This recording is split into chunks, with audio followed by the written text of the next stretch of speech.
오늘 주신 하나님 말씀은 에스겔서 44장 1절부터 14절까지 말씀입니다.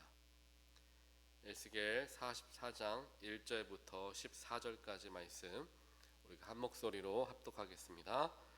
그가 나를 데리고 성소의 동쪽을 향한 바깥문에 돌아오시니 그 문이 닫혔더라. 여호와께서 내게 이르시되 이 문은 닫고 다시 열지 못할지니 아무도 그리로 들어오지 못할 것은 이스라엘 하나님 나 여호와가 그리로 들어왔습니다. 그러므로 닫아둘지니라. 왕은 왕인 깔닥의 안길로 이 문 현관으로 들어와서 거기에 앉아서 나 여호와 앞에서 음식을 먹고 그 길로 나갈 것이니라. 그가 또 나를 데리고 북문으로 통하여 성전 앞에 이르시기로 내가 보니 여호와의 영광이 여호와의 성전에 가득한지라. 내가 얼굴을 땅에 대고 엎드리니 여호와께서 내게 이르시되 인자야 너는 전심으로 주목하여 내가 내게 말하는 바 여호와의 성전의 모든 규례와 모든 율례를 귀로 듣고 또 성전의 입구와 성소의 충구를 전심으로 주목하고 너는 반역하는 자 곧 이스라엘 족속에게 이르기를 주 여호와께서 이같이 말씀하시기를 이스라엘 족속아 너희의 모든 가증한 일이 족하니라. 너희가 마음과 몸에 할례 받지 아니한 이방인을 데려오고 내 떡과 기름과 피를 드릴 때에 그들로 내 성소 안에 있게 하여 내 성전을 더럽힘으로 너희가 모든 가증한 일 외에 그들이 내 언약을 위반하게 하는 것이 되었으며 너희가 내 성물의 직분을 지키지 아니하고 내 성소에 사람을 두어 너희 직분을 대신 지키게 하였느니라. 주 여호와께서 이같이 말씀하셨느니라. 이스라엘 족속 중에 있는 이방인 중에 마음과 몸에 할례를 받지 아니한 이방인은 내 성소에 들어오지 못하리라. 이스라엘 족속이 그릇 행하여 나를 떠날 때에 레위 사람도 그릇 행하여 그 우상을 따라 나를 멀리 떠났으니 그 죄악을 담당하리라. 그러나 그들이 내 성소에서 수종들어 성전 문을 맡을 것이며 성전에서 수종들어 백성의 번제와 희생물과 다른 희생물을 잡아 백성 앞에 서서 수종들게 되리라. 그들이 전에 백성을 위하여 그 우상 앞에서 수종들어 이스라엘 족속이 죄악에 걸려 넘어지게 하였으므로 내가 내 손을 들어 쳐서 그들이 그 죄악을 담당하였느니라. 주 여호와의 말씀이니라. 그들이 내게 가까이 나와 제사장의 직분을 행하지 못하며 또 내 성물 곧 지성물에 가까이 오지 못하리니 그들이 자기의 수치와 그 행한 바 가증한 일을 담당하리라. 그러나 내가 그들을 세워 성전을 지키게 하고 성전의 모든 수종드는 일과 그 가운데서 행하는 모든 일을 맡기리라. 아멘.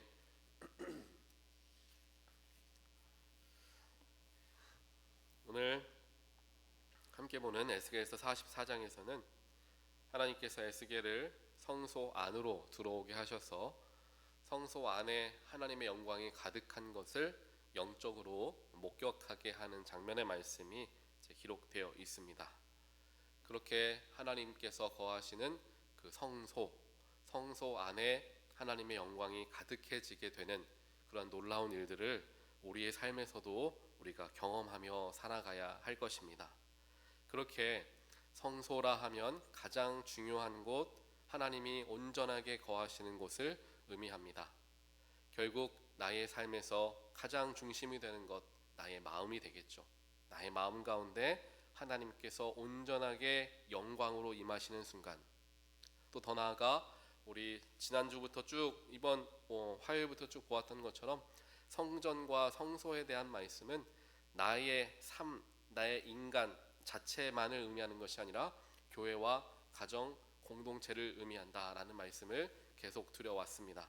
마찬가지의 연결을 가지고 오늘 이 성소에 대한 의미도 나의 삶과 나의 가정과 나의 교회 안에 하나님의 영광이 머무는 것, 그것에 대하여서 우리가 같이 함께 오늘 말씀을 묵상해 보기를 원합니다. 오늘 4절을 보니까 하나님께서 에스겔을 북문을 통하여서 그를 데려가십니다. 그리고 성전에 가득한 하나님의 영광을 그가 보게 하시고 그 그 자리에 그가 엎드리게 되었다라는 거죠. 그러면서 그 뒤에 하나님의 영광이 임하시는 성전 안에서 하나님께서 에스겔에게 어떤 말씀을 하시는가를 살펴보게 되었을 때, 결국 나의 삶과 가정과 교회 공동체 안에 하나님의 영광이 가득 채워지는 순간은 어떤 때인가, 어떠한 마음과 어떠한 자세를 가지고 삶을 살아가고 신앙생활할 때 하나님의 영광이 가정과 교회와 내 삶에 가득 채워지게 되는가를 생각해 볼 수 있습니다. 5절 말씀을 보면은 이렇게 기록을 합니다. 너는 전심으로 주목하여 라는 말을 두 번에 걸쳐서 이 5절 말씀에서 반복적으로 하나님은 강조하여 말씀하고 계십니다. 전심으로 주목하다라는 겁니다. 무엇을 전심으로 주목합니까? 하나님께서 말하는 바,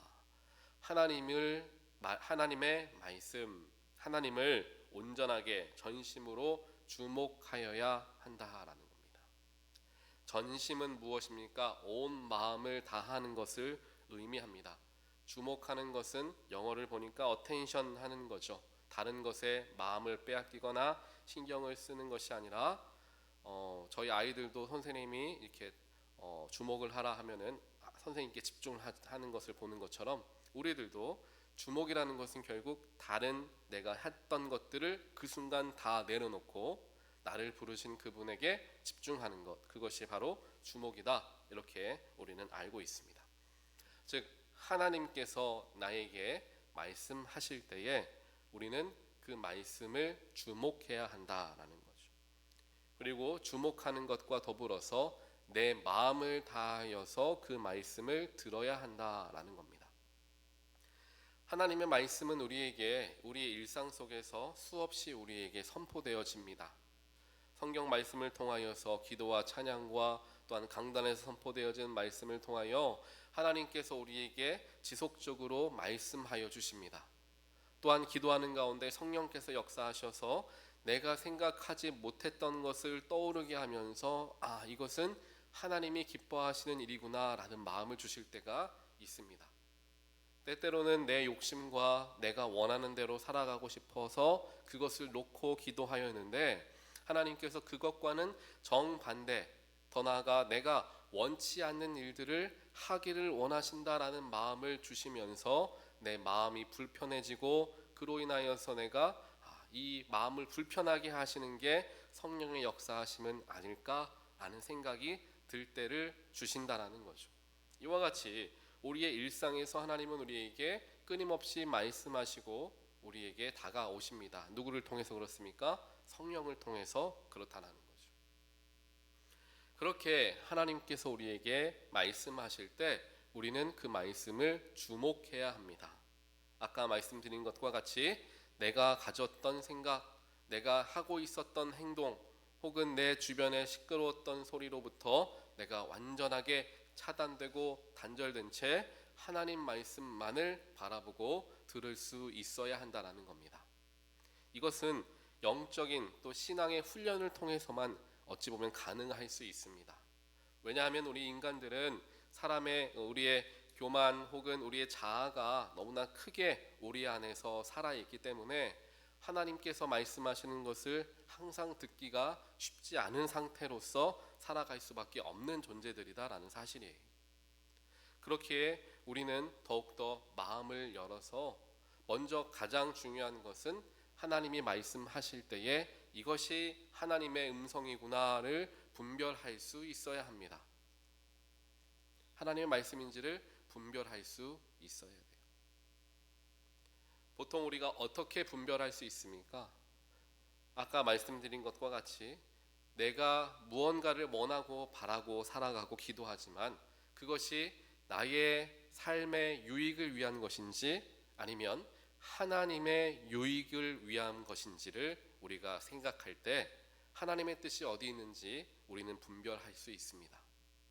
아무리 내가 원하고 바라는 일이 선한 일이다 할지라도 지금 이 순간에 하나님께서 보시기에 아름다워 보이지 않는 일들이 있을 수 있다라는 것이죠. 이러한 것들을 기도하며 또한 말씀을 통하여서 분별할 수가 있다라는 겁니다. 그리고 그것을 들었을 때에 그 속에서 우리가 멈추어 서서 주님의 말씀에 주목하고 전심으로 그 말씀을 내 안에 받아들여야 함을 오늘 말씀을 통하여 우리에게 하나님께서 가르쳐 주십니다. 그때에 하나님의 영광이 우리의 삶에 가득 채워지는 삶이 되어진다라는 거죠. 두 번째로 오늘 말씀 7절을 보니까 마음과 몸에 할례를 받은 사람들이 하나님의 성전에 들어올 수 있다라는 말씀이 기록되어 있습니다. 할례를 받는다라는 것은 몸의 할례를 받는 것을 우리는 그렇게 이해를 합니다. 하지만 오늘 7절에서는 할례를 그냥 받은 사람이라고 표현하지 않고요, 마음과 몸에라고 분명하게 이야기하고 있습니다. 즉 유대인들이, 이스라엘 백성들이 몸의 할례를 받는 것은 그냥 징표를 나타내기 위함이 아니라 그 마음에 나는 하나님의 언약 가운데 있는 백성이다라는 것을 마음에 함께 새기게 하는 역할을 또한 그것은 가지고 있다라는 것이죠.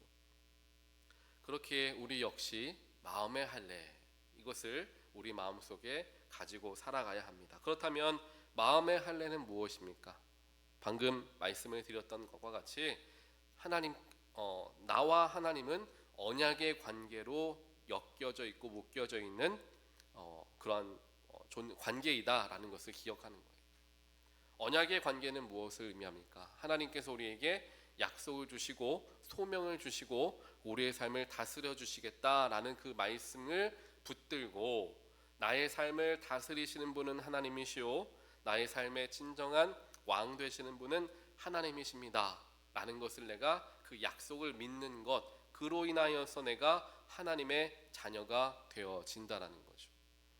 결국 마음의 할례를 받는다라는 것은 내가 언약 백성이다라는 것을 기억하는 것을 의미하고, 언약 백성이다라는 것을 기억한다라는 것은 결국 나는 하나님의 다스림 가운데 있는 하나님의 자녀이다라는 것을 믿는 것을 의미한다는 사실입니다.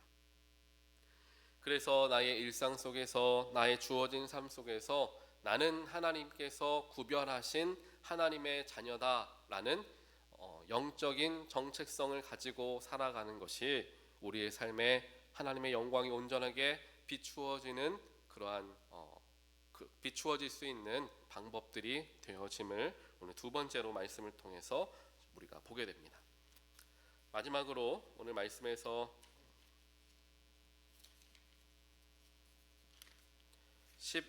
10절 말씀을 보면 이렇게 기록합니다.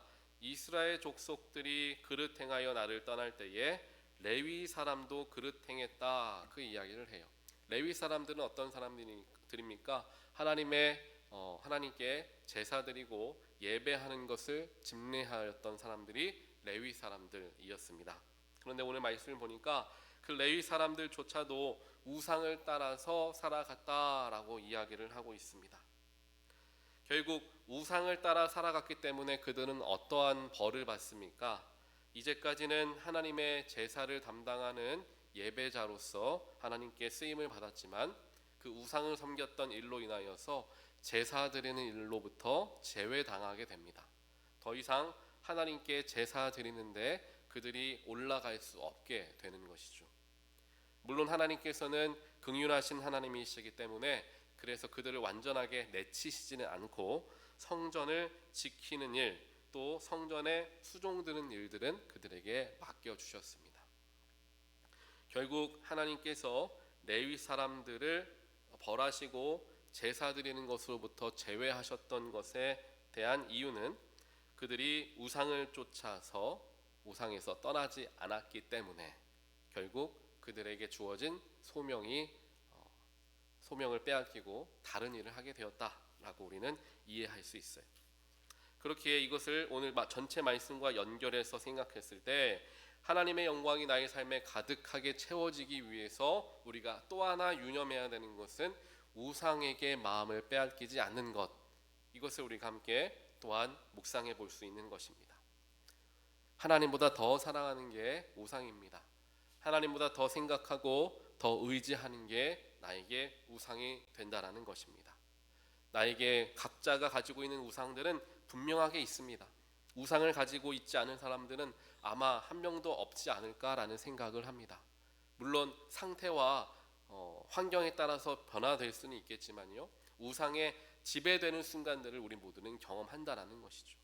그래서 나를 지배하고 있는 그 우상이 무엇인지를 우리는 분명하게 알고 있어야 합니다. 그 우상은 꼭 악한 모습으로만 나타나는 것이 아니라 선한 모습으로도 나타납니다. 내 자녀를 내가 사랑하고 챙겨야지, 내 건강을 내가 챙겨야지, 나에게 주어진 물질을 내가 잘 사용해야지, 선하게 보이는 일들 때문에 오히려 걸려 넘어질 수가 있다는 거죠. 그것이 하나님보다 내가 더 사랑하는 것, 더 관심 갖는 것, 더 붙들고 있는 것이 된다면 아무리 선한 것도 나에게 우상이 될 수밖에 없다라는 사실입니다. 오늘 말씀을 우리가 함께 쭉 묵상하면서 하나님의 영광이 가득한 우리의 삶이 되기 위해 우리는 하나님 말씀에 전심으로 주목하며 그 말씀을 들으려 애를 써야 하며, 또한 나는 하나님의 언약 백성임을 기억하고 우상으로부터 멀어지는 그러한 삶을 살아갈 때 우리의 인생 가운데, 우리의 가정과 교회 가운데 하나님의 영광이 가득하게 될 것임을 오늘 말씀을 통하여서 우리가 함께 묵상해 보게 되었습니다. 말씀을 붙들고 오늘 하루도 하나님께서 나와 함께 하심을 주목하시며 하나님의 뜻에 순종하고 하나님만 바라보게 되는 저와 여러분 되시기를 주님의 이름으로 간절히 축원드립니다. 같이 기도하겠습니다.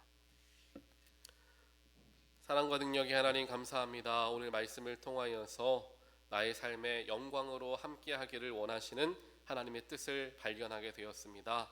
그러한 삶을 살아가기 위해 나의 생각과 나의 이제까지 가져왔던 경험들, 그 모든 것들을 가지고 나의 삶을 선택하며 살아왔는데, 오늘 말씀을 보니 하나님의 말씀을 분별하며 하나님 말씀대로 순종하는 것이 더욱 중요한 것임을 우리에게 가르쳐 주시니 하나님 감사합니다. 우리가 전심으로 하나님 말씀에 주목하는 하나님의 백성들 되게 하시고, 또한 마음의 할례를 하게 하시어 우리는 하나님의 자녀임을 늘 기억하고 우상으로부터 멀어져 하나님 안에 거할 수 있는 우리 모두가 될 수 있도록 하나님께서 각 사람의 마음 가운데 또 가정과 교회 가운데 주께서 함께하여 주시옵소서.